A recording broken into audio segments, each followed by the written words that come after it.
Je vais vous faire une démonstration de l'application. Je suis chez Apple, mais je pense qu'Android c'est pareil. Donc j'ai de BID. Voilà. Donc là, on voit que ma voiture est en train de recharger. Elle recharge à 3,1 kW et ça sera fini dans 59 minutes.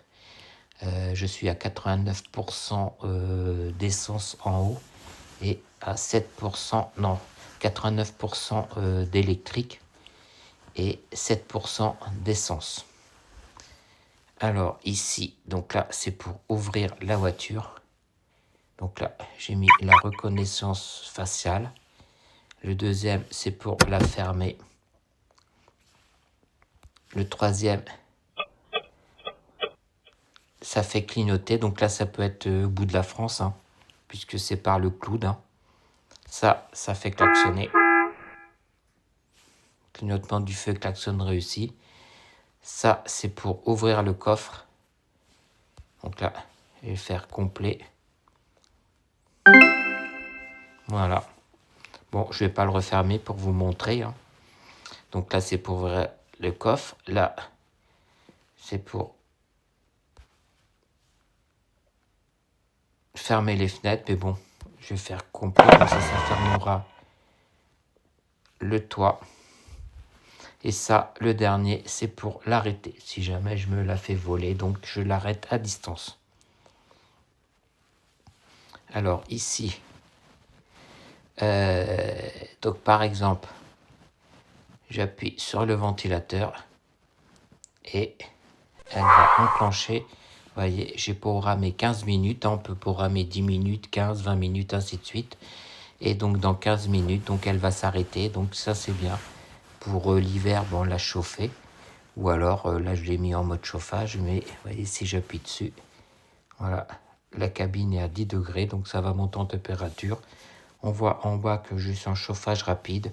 Pour l'été, au milieu, refroidissement rapide. Et là, je vais tout simplement l'éteindre. J'appuie sur le dernier bouton à droite. Donc, je reviens à mon application. Donc, voilà, clé numérique. Donc là, je l'ai mis sur mon iPhone et sur mon Apple Watch Ultra 3. Donc, pour pouvoir la démarrer sans les clés et rouler avec. Là, ce sont les sièges. Donc, ventilation activée. Je peux activer l'été, donc ventilation des sièges. Et à droite, le chauffage. Pareil, vous voyez, je vois en bas 9 degrés de la cabine. Donc là, il y a 2 niveaux de chauffage de siège. Donc, toujours ça à distance. Donc là, c'est la position du véhicule. Donc, c'est très pratique. Parce que ça permet tout simplement de faire une recherche après. Donc là, par exemple, je mets là, allez, navigation. J'utilise par exemple Apple Maps. Et là, bon bah là, je suis, voilà, donc là, je suis à côté. Voilà, donc ça me permet de savoir à tout moment, si je la gare par exemple dans une ville, que j'ai pas noté la rue, et ben ça permet de retrouver à pied, à voiture, comme je veux, donc ma voiture, même si je ne l'ai pas localisée. Donc la position de véhicule, état du véhicule. Vous voyez, on voit que le coffre il est resté ouvert. On voit la pression de mes pneus avant et arrière à froid. Donc là, je vois, vous voyez, coffre ouvert. Je l'ai ouvert tout à l'heure. Je vois que la santé, tout est OK.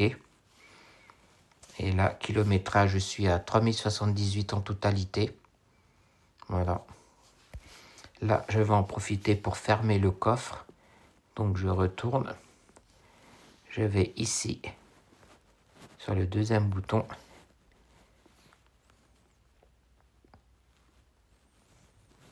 Vous voyez, ça me le met un coffre non fermé.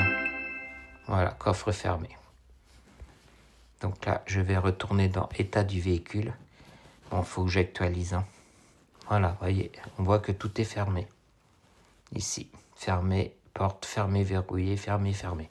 Donc tout ça, vous pouvez le faire à distance. Ensuite, consommation, donc ça, c'est sur les 50 derniers kilomètres. Vous voyez ma courbe.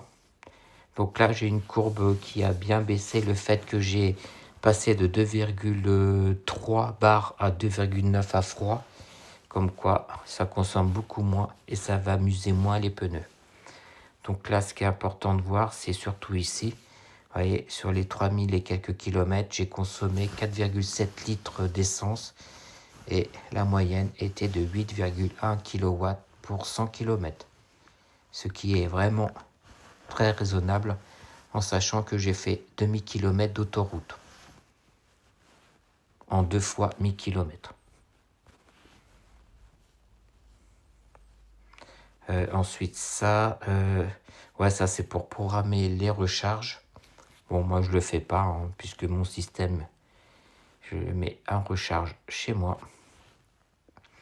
Donc ça, c'est les différents services, hein, voilà, pour retrouver les BID proches de l'endroit, si vous êtes en panne. Ensuite, assistance clientèle, bon bah ça c'est, oui, j'ai même jamais vu quoi. Voilà, vous voyez, centre de service client, assistance routière. Programmation, c'est là qu'on peut faire j'en ai pas fait, mais on peut faire des plans. Si vous avez l'habitude de partir, je sais pas, à votre travail tous les matins, par exemple à telle heure pour qui, voyez, vous mettez l'heure, vous mettez s'il doit mettre la climatisation si c'est l'été ou alors le chauffage, faire chauffer les sièges et le volant. Donc ça, ce sont les plans pour qu'elle soit prête quand vous la prenez. Donc, et le dernier, autorisation du véhicule. Voilà, donc là c'est pour autoriser donc d'autres véhicules. Donc plus de fonctions, vous voyez, j'ai tout fait mettre en haut. Donc là, j'ai toutes les fonctions. Voilà. Donc là, je vois que ça y est, elle est à 100%. Elle vient d'être chargée entièrement.